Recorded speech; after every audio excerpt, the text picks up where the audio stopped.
पिछली दफा खुदा के मुकद्दस और लाज़ीम कलाम इलाही में से फिलिपियों की कलीसिया के नाम का उसके तीसरे बाब की पहली आयत से तीसरी आयत तक हमने खुदा के मुकद्दस लाज़ीम कलाम इलाही में से तलावत की और उसमें से हमने खुदा के कलाम में से ये सीखा था कि हम जो खुदा के रूह की हिदायत से इबादत करते हैं और खुदा के रूह की हिदायत से इबादत के बारे में मेरे चीजों हमने उसके मकसद के बारे में सीखा कि हम क्यों इबादत करते हैं। और पुराने अहदनामा में से हमने हवाला लिया था खरूज की किताब उसका 12वां बाब उसकी 26वीं आयत, जब बनी इस्राइल के लोग उनकी औलाद उनसे सवाल करेगी कि हम किस मकसद के लिए दुआ करते हैं, इबादत करते हैं, तो आगे उसका जवाब ये लिखा हुआ था कि खुदा हमें मुल्क मिस्र से निकाल लाया और उसने हमारे लिए बड़े बड़े काम किए। और नए अहदनामा में मेरे चीजों हमने ये सीखा था कि हम इस मकसद के लिए दुआ करते हैं कि खुदा हमें गुनाहों की गुलामी से और अबलीस और मौत और कैद से आजाद करवाया। इस मकसद के लिए हम रूह की हिदायत से इबादत करते हैं। और उसमें मेरे से जो 4-5 चीजें थी जिसमें हमने ये देखा कि हमने सारे दिल से सच्चाई से खुदा का खौफ रखते हुए इबादत कर और एक दिल होकर हमने इबादत कर दिया। और मेरे चीजों अगर हम खुदा का खौफ रखते हुए खुदा की इबादत नहीं करते तो अय्यूब की किताब उसका 15वां बाब उसकी 5वीं आयत में लिखा है, अगर आप देखना चाहते हैं देख सकते हैं। अय्यूब की किताब उसका 15वां बाब उसकी 4थी आयत लिखा है, बल्कि तू खौफ को बरतरफ करके खुदा के हुजूर इबादत को जायल करता है। अगर खौफ के बगैर इबादत कर रहे हैं हम, अगर हमारे दिलों में खुदा का खौफ नहीं है तो हमारी इबादत जाया है। हमारा गीतों का गाया जाना, आवाजों का मिलाना, कलाम सुनना, सीखा सिखाए जाना, ये सब जाया। और मेरे चीजों खास तौर पर हमने पिछली दफा ये सीखा था कि हमने यक दिल होकर इबादत करनी है और जो कोई भी खुदा के रूह की हिदायत के मुताबिक इबादत करता है वो सच्चे दिल से इबादत करता है और उसमें खुदा का खौफ है। और ये खौफ ऐसा है जैसा बाप का खौफ है। और मलाकी के सहीफे में लिखा है, अगर मैं बाप हूं तो मेरी इज्जत कहां, मेरी ताज़ीम कहां, और अगर मैं आका हूं तो मेरा खौफ कहां। और अगर मेरे दिलो खौफ और ताज़ीम इबादत में नहीं है तो वो इबादत जाया है। चाहे आप 2 घंटे करें, 3 घंटे करें, 4 घंटे करें, 5 घंटे करें, वो इबादत नहीं है खुदा के कलाम के मुताबिक। और आज जो हवाला हमने मेरे जीरो से पढ़ा है मुकाशवा की किताब उसका 7वां बाब उसकी 15वीं आयत को आपके सामने पढ़ूंगा। फिर से 11वीं आयत से 17वीं आयत के आखिर तक इसका तलावत किया गया। 15वीं आयत को आपके सामने पढ़ूंगा। इसमें लिखा है, इसी सबब से ये खुदा के तख्त के सामने है और उसके मक़दस में रात दिन उसकी इबादत करते हैं, और जो तख्त पर बैठा है वो अपना खैमा इनके ऊपर तानेगा। खुदा उनके जिंदा मुकद्दस और ला तब्दील कलाम इलाही के पढ़े और उसके सुने जाने पर उसकी खास बरकत। मेरे चीजों, यहाँ पर मुकाशवा की किताब, इसका जो तारुफ है इसको 3 हिस्सों में तकसीम किया गया है। जो बातें थी और जो बातें हैं और जो वो बातें होने वाली हैं, यानी मुस्तकबिल की बातों के बारे में ज्यादा फोकस किया गया है मुकाशवा की किताब। और यहां जब ये 7वां बाब शुरू होता है तो यहां पर हमें पता चलता है कि इसके बाद पहली आयत से लिखा, इसके बाद मैंने जमीन के चारों कोनों पर 4 फरिश्ते खड़े देखे। वो जमीन की चारों हवा को थामे हुए ताकि जमीन या समुद्र या किसी तरफ पर हवा ना चले। फिर मैंने एक और फरिश्ता को जिंदा खुदा की मोहर लिए हुए मशरक से ऊपर की तरफ आते देखा। उसने उन 4 फरिश्तों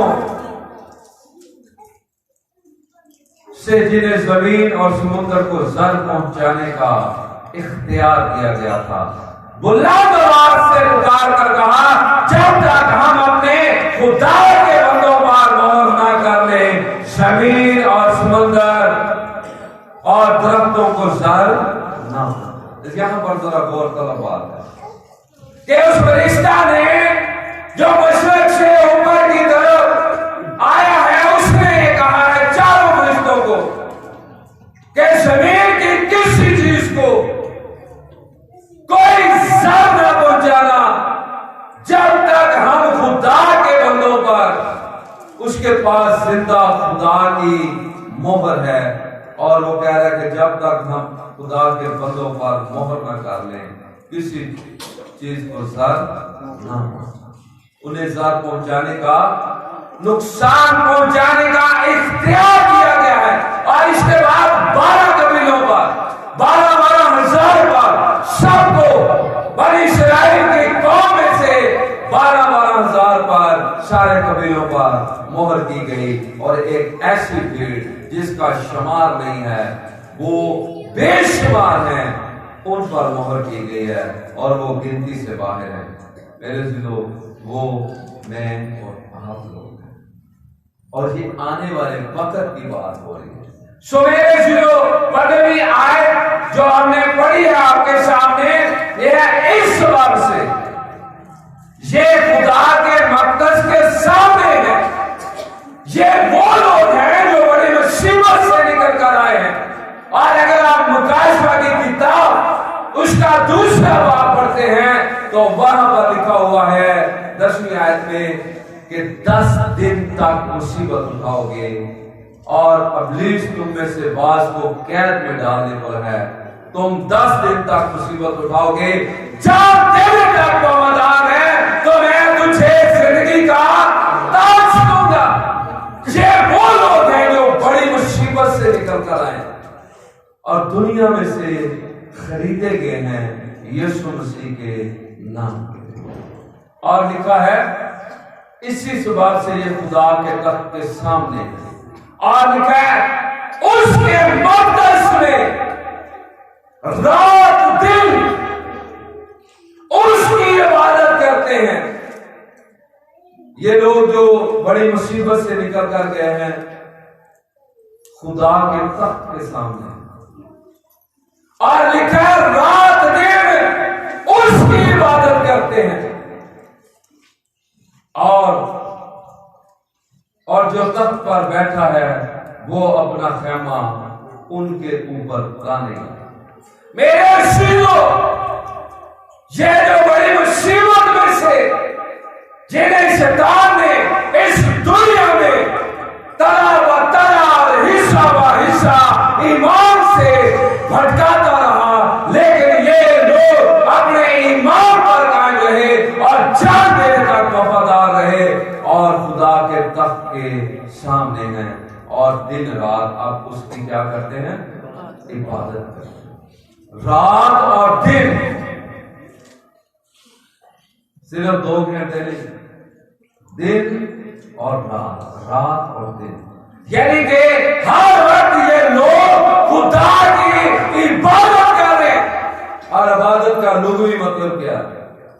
अबद से, ये अरबी लफ्ज़, अरबी से मश्क है। अबद का मतलब है बंदा, जिसे इंसान भी कहा जाता है। और इबादत का मतलब है, लुग़वी मायने जो मैं आपको बता रहा हूं वो ये है, बंदा बनना। आज आप कभी भी कोई देखते हैं, हम कोई बच्चा या कोई भी ऐसा बंदा शरारतें कर रहा होता है, तो जो बड़े बंदे होते हैं वो उसे कहते हैं, यार बंदा बन, इंसान बन, ऐसे कहते हैं। और मेरे सिलो, इसका ये भी मतलब है अपनी बंदगी का इज़हार करना और अपने माबूद की अलूहियत को मानना, यानी उसकी राही साफ को मानना। और अगर हम इबादत उसकी कर रहे हैं जो हमारा जिंदा खुदा है, तो मेरे सिजो सबसे पहले हमें संजीदगी चाहिए। वाइस की किताब 5वां बाब है, वाइस की किताब 5वां बाब, पहली आयत आपके सामने लिखा है, जब तू खुदा के घर को जाता है तो संजीदगी से जाता है, क्योंकि सेवा होने के लिए ज्यादा सभी गुजराने से बेहतर है, इसलिए कि वो नहीं समझते कि बदी करते। पहली बार जब हमने उस खुदा की इबादत करनी है जो जिंदा है, और पिछले जमाने में सीधो हमने खुदाओं के कलाम में से भी सीखा था। अगर आप देखेंगे खरूज की किताब, उसका 23वां बाब, उसकी 25वीं आयत, खरूज की किताब उसका 23वां बाब 25वीं आयत। जब हमने अपने खुदा की इबादत करनी है, और मेरे जो यहां पर हमने सेल्फिश होना है, खुद गर्ज होना है, इस बार हमने कभी कॉम्प्रोमाइज नहीं करना कि हमने अपने खुदा के सिवा किसी और की इबादत नहीं करनी। और यहां पर लिखा हुआ देखें, और तुम खुदा अपने खुदा की इबादत करना। किसकी इबादत करनी हमने? खुदावन अपने खुदा की। हमें किसी के साथ कॉम्प्रोमाइज नहीं करना, किसी के खुदा के लिए हमें दुआ नहीं करनी, क्योंकि दुनिया के सारे माबूद महज होते हैं। और अगर आप 96 ज़बूर की 4थी आयत है, 96 ज़बूर यहां पर खुदा का कलाम वाज़ेह तौर पर फरमा रहा है इस बारे में। 96 नंबर ज़बूर उसकी 4थी आयत लिखा है, क्योंकि खुदावन बुजुर्ग और नहायत सताइश के लायक है। खुदावन बुजुर्ग और नहायत सताइश के लायक है, वो सब माबूदों से ज्यादा ताज़ीम के लायक है, इसलिए कि और कौमों के सब माबूद महज क्या है? हमने अपने खुदा की इबादत करनी है जो बुजुर्ग है, जो सबसे ज्यादा ताज़ीम, इज्जत और बुजुर्गी के लायक है, और जो तख्त के सामने खड़े हैं वो किसकी इबादत कर रहे हैं? उसकी इबादत कर रहे हैं। और हमने भी किसकी इबादत करनी है? खुदावन अपने खुदा की। और आगे लिखा हुआ है, देखें यहां पर लिखा है, और तुम खुदावन अपने खुदा की इबादत करना, तब वो तेरी रोटी और पानी पर बरकत देगा, और मैं तेरे बीच से बीमारी को दूर करूंगा। मेरे सिद्धो, खुदा इबादत के वसीला से कितनी बरकत देता है। अगर हमारे अंदर ये शौक नहीं है, कभी कभी हम कॉम्प्रोमाइज कर जाते हैं। एक दफा मेरी इंटरनेट पे एक मेरा दोस्त है, इंडिया का है, हिंदू है, उससे बात हो रही थी। वो कहता मैं उसे कलाम के कुछ हवाले सेंड कर रहा था, तो वो कहता मैं ना जीसस की बहुत रिस्पेक्ट करता हूँ। अच्छा चलो ठीक है। तो उसने मुझे भी कोई अपने वो मजहबी भेजे अकायद, तो मैंने उसको इंग्लिश में लिख के भेजा कि I don't believe other God, मैं जिंदा खुदा के अलावा किसी को नहीं मानता, और मैं उन खुदाओं को नहीं मानता जिन्हें मैंने अपने या इंसान ने अपने हाथों से तख्लीक किया है। वो तो इंसान की कारीगरी है।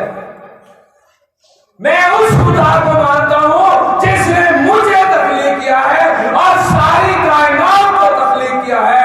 हर चीज उसकी बनाई हुई है और हम सब उसकी इबादत करते हैं जिसने आसमान, जमीन और ये सारी चीजें तख्लीक की। कभी किसी के साथ कॉम्प्रोमाइज ना करें। देखें कभी कभी सियासतदान कॉम्प्रोमाइज कर जाते हैं। बिलावल भुट्टो का आपने कभी कभी देखा होगा, हिंदुओं के साथ भी मना रहे हैं, होली भी मना रहे होते हैं, तो कभी कभी क्रिसमस भी मना रहे होते हैं। तो लेकिन अपने घर पे, अपने खुदा पे इबादत का ये असूल है, मसीही इबादत का ये असूल है कि हमने खुदावंद अपने खुदा की इबादत करनी है, किसी के साथ कॉम्प्रोमाइज नहीं करना, क्योंकि हमारा खुदा जिंदा खुदा है। और यहाँ पर देखें, जब पुराने आदमों ने बार बार जब बनी इस्राएल कौम से को मिस्र से निकालने के लिए मूसा को खुदा ने फरौन के पास भेजा, तो उसे यही कहा कि मेरे लोगों को जाने दे ताकि ये मेरी इबादत करें। और मेरे जुलो, अगर आप देखें खुरूज की किताब उसका 20वां बाब, उसकी 4 से 5 लिखा है, तू अपने लिए कोई तराशी हुई मूर्त ना बनाना। देखें अदर गॉड्स पे ये छोटे जी से इसको लिखा जाता है, और जो छोटे जी से लिखा जाता है वो देवताओं के लिए लिखा जाता है। जो बड़े जी से लिखा जाता है गॉड, वो खुदा के लिए लिखा जाता है। सो मेरे जो मेरे बेटे बेटियां बहन भाई इंटरनेट इस्तेमाल करते हैं, वो भी इस बात का ख्याल रखते हैं। जब आप गॉड ब्लेस भी लिखते हैं, बड़े जी के साथ लिखा है, ठीक है। और यहां पर देखें लिखा है, तू अपने लिए कोई तराशी में मूर्त ना बनाना, ना किसी चीज की सूरत बनाना जो ऊपर आसमान में हो या जमीन पर या जमीन के नीचे पानी में है, तो उनके आगे सजदा ना करना। और आगे क्या है, और ना उनकी इबादत करना। आगे लिखा है, क्योंकि खुदा तुम्हारा खुदा कौन सा खुदा है? गयूर खुदा है, गैरत वाला खुदा है, और वो ये नहीं चाहता कि हम किसी और के साथ उसको शिरक करें। और मेरे चीजों, लूका की अंजील में 4 बाब की 8वीं आयत, जब हम देखते हैं खुदावंद यीशु मसीह ने इंतहाई खूबसूरती से ये अल्फाज कहे, तो इसके अलावा तो कोई और बाकी बात रहती नहीं है, और कोई दलील या कोई हवाला इसकी जरूरत ही नहीं रहती। जब खुदावंद ने कह दिया, देखें, पास अगर तो मेरे आगे जहां पर 7वीं आयत से, लूका की 4 बाब 7वीं आयत, पास अगर तो मेरे आगे सिजदा करे तो ये सब तेरा होगा। जब इब्लीस ने खुदावंद को आजमाया और कहा कि मैं दुनिया की सारी शान और शौकत, अगर तू मुझे गिरकर सजदा करे तो यहाँ पर खुदा ने कहा, यीशु ने जवाब में उससे कहा, लिखा है तू खुदा अपने खुदा को सजदा कर और सिर्फ उसी की। हमने सिर्फ किसकी इबादत करनी है? खुदावन अपने, किसी के साथ कॉम्प्रोमाइज करने की जरूरत नहीं। जान देने तक क्या रहना है? हमने वफादार रहना है, ताकि खुदावन हमें जिंदगी का ताज दे। और मुकाशवा की किताब में हमें पता चलता है कि ये वो लोग हैं जिन्होंने बर्रा के खून से अपने जामे धोए हैं, धोकर क्या किए? सफेद किए हैं। इसी सबब से ये तख्त के सामने हैं और उसके मक़दस यानी उस मुकद्दस जगह में दिन रात उसकी इबादत करते हैं। और खुदावन ने भी ये कह दिया है कि लिखा है कि उसी को सजदा कर और सिर्फ उसी की। आज मेरे दोस्तों, हमने सिर्फ यही सीखना है कि हमने सिर्फ उसी की इबादत करनी है। और उसकी इबादत में देखिए योएल नबी का सहीफा उसका दूसरा बात, कौन कौन शामिल हो सकते हैं? योएल नबी का सहीफा उसका दूसरा बात, उसकी 16वीं आयत लिखा है, तुम लोगों को जमा करो, जमात को मुकद्दस करो, बुजुर्गों को इकट्ठा करो। यहां पर देखें कौन कौन आ सकता है खुदा की इबादत में। लिखा है तुम लोगों को जमा करो, जमात को मुकद्दस करो, बुजुर्गों को इकट्ठा करो, बच्चों और शीरखोरों को भी फराहम करो। दुल्हा अपनी कोठरी से और दुल्हन अपने खिलवत खाना से निकला है। शीरखोर बच्चे जो मां का दूध पीते हैं, वो भी इबादत में शामिल हो। और मेरे सुनने में ये आया है कि जब यहूदी औरतें, जब खुदा उन्हें उम्मीद लगाता है मिरास देने की, तो वो आखिरी अयाम तक खुदा के कलाम की तलावत करते हैं। और मेरे सिलों दुआ में, इबादत में ठहरते हैं। सवेरे दिनों इसलिए कि खुदा का हुक्म है बच्चों और शीरखारों को भी मेरे पास लाओ। और बहुत सी ऐसी जमातें हैं जो इबादत के दौरान बच्चों को बाहर भेजते हैं। यहाँ सरगोदा में है, मैं जानता हूँ, तो वो इबादत में बच्चों को नहीं बैठने देते।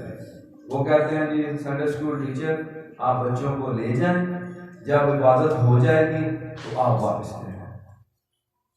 अगर आप देखना चाहते हैं तो ये ना कहें समझिए कि मैं अपने पास से कह रहा हूँ।